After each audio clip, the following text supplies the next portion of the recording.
అండి, నమస్తే. Welcome to my channel Lakshmi Ramana recipes. ఈరోజు మనం ఒక మంచి రుచికరమైన రైస్ రెసిపీని ఎలా ప్రిపేర్ చేసుకోవాలో చూద్దామండి. చాలా అంటే చాలా టేస్టీగా ఉంటుంది, హెల్దీ కూడా. అదే సాంబార్ పొడితో రైస్ అండి.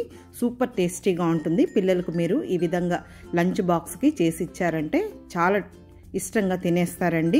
ఏం కర్రీస్ లేకపోయినా కూడా డైరెక్ట్గా తినచ్చు. కాబట్టి ఎలా తయారు చేసుకోవాలో చూసేద్దాం. ముందుగా స్టవ్ వెలిగించుకొని ప్యాన్ పెట్టుకొని ఒక 2 టేబుల్ స్పూన్లు నూనె వేసుకోవాలి. నూనె వేడెక్కిన తర్వాత 1/2 టీ స్పూన్ ఆవాలు, 1/2 టీ స్పూన్ మినపప్పు, 1/2 టీ స్పూన్ శనగపప్పు, ఒక 1/4 టీ స్పూన్ జీలకర్ర వేసేసుకొని మీడియం ఫ్లేమ్లో ఈ పోపు దినుసుల్ని మంచి కలర్ వచ్చే వరకు ఫ్రై చేసుకోవాలి.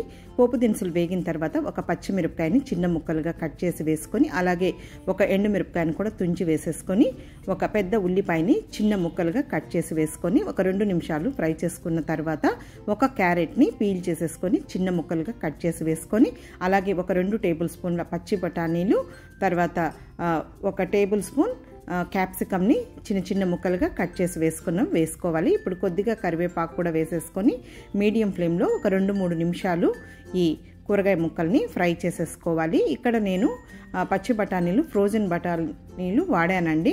మీరు కావాలంటే బఠానీ నానబెట్టుకొని కూడా ఉడికించుకున్నాం వేసుకోవచ్చు. ఇప్పుడు వేగిన తర్వాత ఒక టమాటోని, మీడియం సైజులో ఉన్న టమాటోని కొంచెం చిన్న చిన్న ముక్కలుగా కట్ చేసి వేసాను. ఇంకా అవి లైట్గా వేగిన తర్వాత ఒక 1/4 టీ స్పూన్ పసుపు పొడి, ఒక 1/4 టీ స్పూన్ కారం పొడి, 1/4 టీ స్పూన్ ధనియాల పొడి వేసానండి. అలాగే రుచికి సరిపడా సాల్ట్ కూడా వేసేసుకొని ఇప్పుడు ఇదంతా కూడా 1 నిమిషం ఫ్రై చేసుకోవాలి. మనం సాంబార్ పొడి వేస్తాం కాబట్టి అందులో అన్ని స్పైసెస్ ఉంటాయి కాబట్టి కొద్దిగా వేసుకుంటే సరిపోతుంది. ఇప్పుడు ఇవంతా వేగిన తర్వాత ఒక మీడియం సైజ్ గ్లాసు నార్మల్ రైస్ని ముందుగానే ఉడికించి చల్లార్చి పెట్టానండి. అన్నం అనేది కొద్దిగా పొడి పొడిగా ఉంటే బాగుంటుంది ఇలాంటి రైస్ రెసిపీస్కి.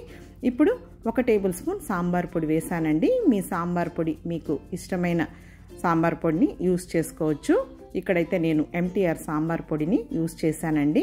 ఇంకా మీడియం ఫ్లేమ్లో ఇదంతా బాగా కలిపేసేసుకొని 1 నిమిషం ఫ్రై చేసుకుంటే సరిపోతుంది.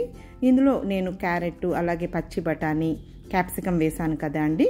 మీకు ఇష్టమైన వెజిటబుల్స్ని వేసుకోవచ్చు. ఇప్పుడు ఇదంతా వేగిన తర్వాత చివరిగా కొద్దిగా కొత్తిమీరని సన్నగా చాప్ చేసి వేసానండి. స్టవ్ ఆఫ్ చేసేసాను. కొద్దిగా గోరువెచ్చగా ఉన్నప్పుడు కొంచెం నిమ్మకాయ రసం పిండుకుంటే సరిపోతుంది.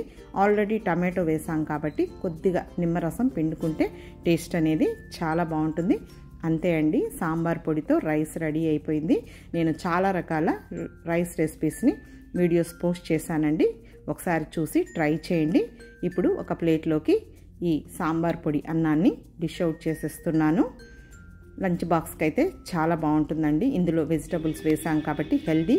పిల్లలు కూడా సరిగా వెజిటబుల్స్ తినని పిల్లలకు ఈ విధంగా టేస్టీగా రైస్ చేసి ఇచ్చారంటే హ్యాపీగా తినేస్తారు. కాబట్టి చివరగా కొద్దిగా కొత్తిమీర వేసేసాను.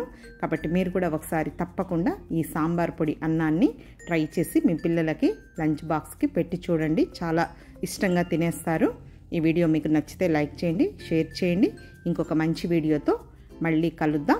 నమస్తే అండి.